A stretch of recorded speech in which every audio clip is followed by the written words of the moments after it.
Genome వ్యాలీని కానీ micro Infosys Google లాంటి సంస్థలను తేకపోయి ఉంటే ఈనాడు 10 లక్షల మంది తెలంగాణ యువకులకు ప్రపంచం నలుమూలల ఐటీ నిపుణులుగా రాణించవాళ్ళ ఒక్కసారి ఆలోచన చెయ్యండి.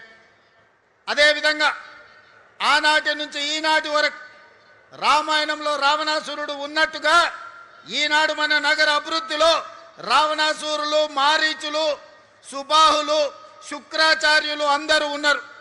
శుక్రాచార్యుడు ఫామ్ హౌస్లో వండిండు, మారీచుడిని సుబాహుల్ని మన మీదికి వదిలిండు. పెద్ద రాక్షసులు, పిల్ల రాక్షసులు కలిసి ఈనాడు భారత్ ఫ్యూచర్ సిటీని మేము అడ్డుకుంటాం, మేము రద్దు చేస్తామని అంటున్నారు. నేను అడుగుతున్న ఇక్కడ ఉన్న యువకులను, ఈనాడు ఫ్యూచర్ సిటీని రద్దు చేయాలన్నా ఫ్యూచర్ సిటీని విస్తరించాలన్నా మీరు ఒక్కసారి చెప్పండి. ఈనాడు ఫ్యూచర్ సిటీ మన ఫ్యూచర్కే కాదు, మన పిల్లలు, వాళ్ళ పిల్లలు, వాళ్ళ పిల్లలు భవిష్యత్ తరాలకు గొప్ప ఫ్యూచర్ను అందించడమే కాదు, భారతదేశానికే కాదు ప్రపంచానికి ఒక దిక్సూచిగా ఒక గొప్ప నగరంగా తీర్చిదిద్దాలి అని ఈనాడు మన ప్రభుత్వం సంకల్పంతో ఈ కార్యక్రమాన్ని తీసుకున్నది. ఈ సంకల్పాన్ని అడ్డుకోవాలని ఈనాటి రాక్షసులు కడుపు నిండా విషం పెట్టుకొని కళ్ళల్లో నిప్పులు పోసుకొని ఇక్కడనే కాదు అమెరికాకి వెళ్ళి ఫ్యూచర్ సిటీని మేము రాగానే రద్దు చేస్తామంటారు. అయ్యా, మీరు రద్దయిపోయిన 1000 నోటు లాంటోళ్ళు, మీకు గతమే ఉంది కానీ మీకు భవిష్యత్తు లేదు. మిమ్మల్ని తెలంగాణ ప్రజలు తిరస్కరించారు, మిమ్మల్ని తెలంగాణ ప్రజలు శ్మశానానికి పంపించారు. ఇక మీకు భవిష్యత్తు లేదు. ఈ భవిష్యత్తు నగరాన్ని రద్దు చేస్తామంటే వచ్చేసారి ప్రతిపక్ష హోదా కూడా రాదు, ఈ ప్రాంత ప్రజలు బండకేసి కొడతారని ఈనాడు నేను చెప్పదలుచుకున్నా. అందుకే మిత్రులారా, ఏడ్చే వాళ్ళ ముందు మనం జారి పడ్డట్టుగా కాకుండా ఏడ్చే వాళ్ళు ఏడ్చుకుంటుంటూనే మనం అభివృద్ధి పదం వైపు నడవాలి. అందుకే డిసెంబర్లో పనులు ప్రారంభించుకున్నాం. జూన్ 10 తారీఖు నాడు కార్యాలయాన్ని ఈరోజు మనం ఇనాగరేట్ చేసుకొని జాతికి అంకితం చేసినాం. సరిగ్గా 150 రోజుల్లో ఫ్యూచర్ సిటీ డెవలప్మెంట్ అథారిటీ కార్యాలయాన్ని మీ ముందల్నే టెంకాయ కొట్టినాం, మీ ముందల్నే ఈనాడు కార్యాలయాన్ని ప్రారంభించుకున్నాం. ఇది మా పనితనం, ఇది మా అధికారుల వేగవంతమైన ప్రణాళిక. మనస్ఫూర్తిగా అధికారులను ఈనాడు ఈ వేదిక మీద నుంచి నేను అభినందిస్తున్నా. ఈ ఉత్సాహంతో ఈ నగరాన్ని 2034 $1 ట్రిలియన్ ఎకానమీకి ఈ భారత్ ఫ్యూచర్ సిటీ వేదిక కావాలి. 2034 వరకు ప్రపంచంలో టోక్యోతో, అమెరికాలో ఉండే న్యూయార్క్తోని, సింగపూర్తో పోటీ పడే నగరంగా రాబోయే 8 ఏళ్లలో సంపూర్ణంగా నిర్మించుకోవాలి. దానికి అవసరమైన ప్రణాళికలు సిద్ధం చేసుకోవాలని చెప్పి మా అధికారులకు ఆదేశాలు ఇస్తున్నా.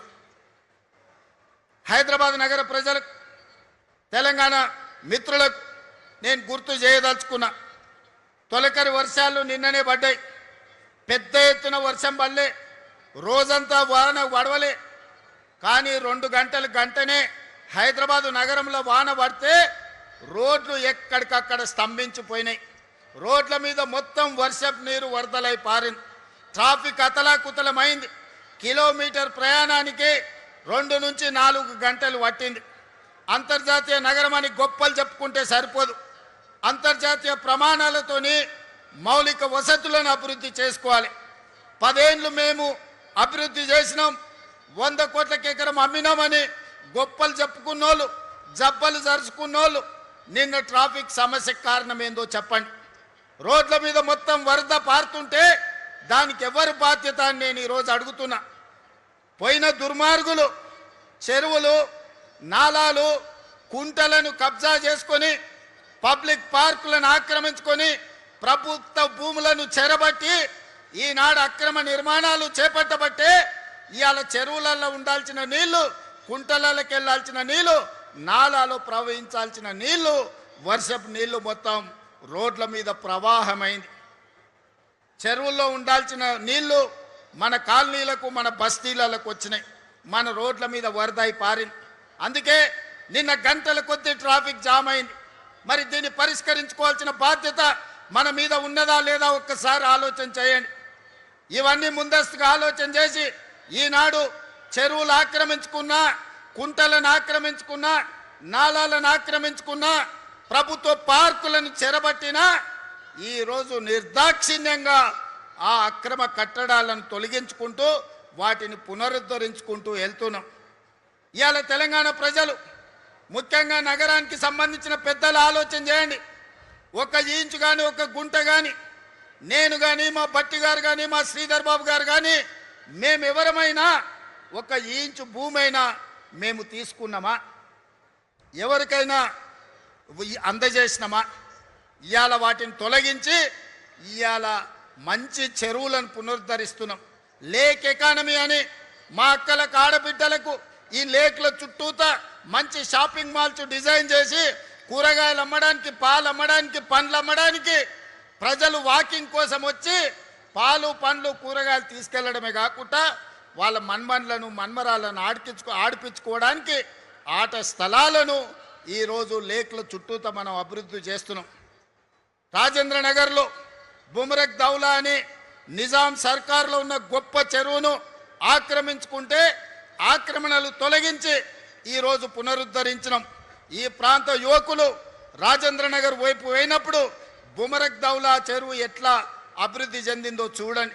కుక్కట్పల్లిలో నల్ల చెరువు చూడండి, హైటెక్ సిటీ దగ్గర తుమ్మిడికుంట చూడండి, లేకపోతే సున్నం చెరువును చూడండి.